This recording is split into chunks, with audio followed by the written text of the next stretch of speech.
হামলা ভাঙচুরের জেরে শৃঙ্খলা ফেরাতে ছাত্র সংহতি সপ্তাহ পালনের ঘোষণা। শিক্ষা প্রতিষ্ঠানে হামলা সহ্য করবে না সরকার।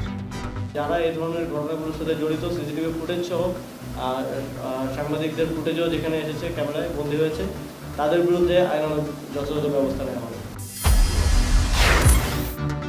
জুলাই অভ্যুত্থান ঠেকাতে ব্যবহৃত অনেক অস্ত্রই এখনো জমা পড়েনি। থানা থেকে লুট হওয়ায় সরকারি অস্ত্র উদ্ধার করা যায়নি সব।